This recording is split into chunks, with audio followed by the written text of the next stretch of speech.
You know that voice in your head? The one that's always going, I think this, or I want that.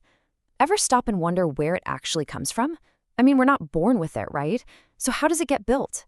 Well, today we're going to trace the biography of your ego, chapter by chapter, right from the very beginning. And this brings us to the real head-scratcher here. If our baseline state is just pure, open awareness, why does this separate I thing even show up in the first place? And here's the kicker. Why doesn't that awareness, which is there from day one, just, stop it? It feels like a total paradox, doesn't it? But don't worry, we're going to crack it together. Okay, so to kick off our investigation, we've got to go way back, like all the way back. We're going to dive into the world of a newborn, into a state of being where the whole concept of I hasn't even been dreamed up yet. This is what life looks like before the ego. Okay, check out this difference. It's pretty wild. For a baby, it's just pure sensation. An uncomfortable feeling pops up, and that's the whole story.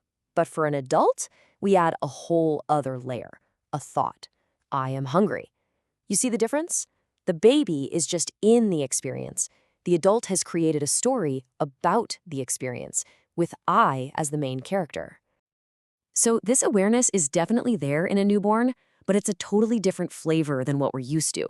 It's not self-reflective, It can't step back and go, what am I feeling? It can't chop up the world into little boxes labeled me and not me. And there's a really simple biological reason for this. The part of the brain that does all that heavy lifting, the prefrontal cortex, it just isn't built yet. So if we start out as this big open field of awareness, when does the construction project for the I actually kick off? Well, it's not random at all. It turns out there's a very specific biological blueprint. There's this key window in our development where all the right ingredients come together and poof, the I is born. And this is that window. It's a super critical period where, everything changes.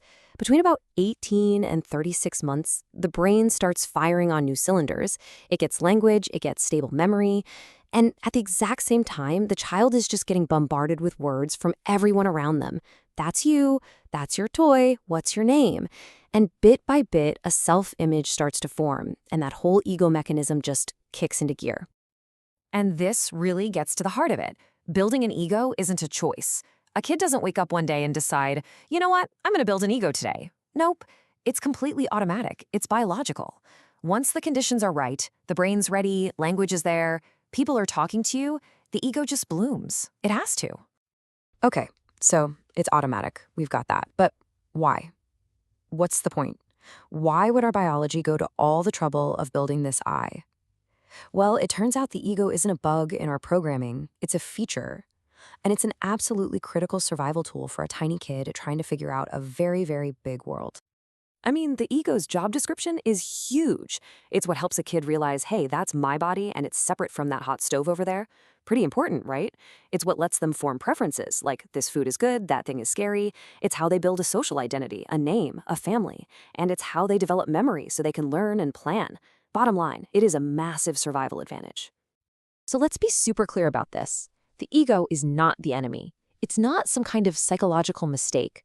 It is a necessary, totally natural, and frankly, a brilliant piece of programming for our development. But, and this is a big but, here's where the story of the ego gets really interesting.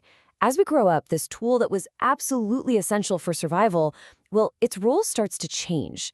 There's this massive shift, and its status goes from required hardware to optional software. And this brings us right back to our original mystery. Why doesn't our awareness just stop the ego from forming? The answer is all about timing. It's about the brain's construction schedule. During that critical 18 to 36-month window, the parts of the brain needed for self-observation are literally under construction. There's a name for this skill. It's called meta-awareness. It's that ability to kind of step back and watch your own thoughts and ego do their thing instead of just being completely swept away by them. And that is the one superpower that young kids just don't have. It hasn't been unlocked yet. I love this analogy. Think of the ego as a fortress, built brick by brick in early childhood. It's strong, it's solid. But the watchtower, the neurological tower you need to climb to actually see the fortress from above, that's your meta-awareness. And that watchtower doesn't get finished until you're in your late teens or even early adulthood.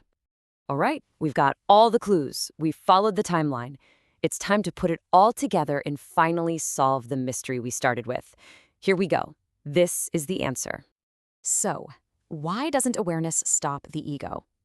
It's actually beautifully simple. The tool you would need to do that job, meta-awareness, it doesn't exist yet when the ego is being built. It's like trying to stop a construction crew with a blueprint for a tool that hasn't even been invented. You just can't. Here's a great way to think about it. A child's awareness is like sunlight. It's just there. It's shining on everything. But the sunlight doesn't decide what grows, right? It's the soil. That specific combination of brain development, language, and culture, that's what makes the eye sprout and grow. So let's break down the final answer into 3 simple steps. Step 1, the ego forms automatically. It's a survival tool for kids. Step 2, awareness is there, but the ability to observe the ego, that meta-awareness, comes way, way later. Which brings us to step 3. Therefore, awareness can't and doesn't interfere with a totally necessary biological process. And boom, mystery solved. And that leaves us with one last pretty provocative thought to chew on. That survival tool, the ego, it was absolutely required to get you to where you are today. But now, as an adult, with that watchtower of meta-awareness fully built, its role is optional. You can see it. You can question it. You can decide your relationship with it. So the real question isn't just, where did my I come from? It's, what am I going to do with it now?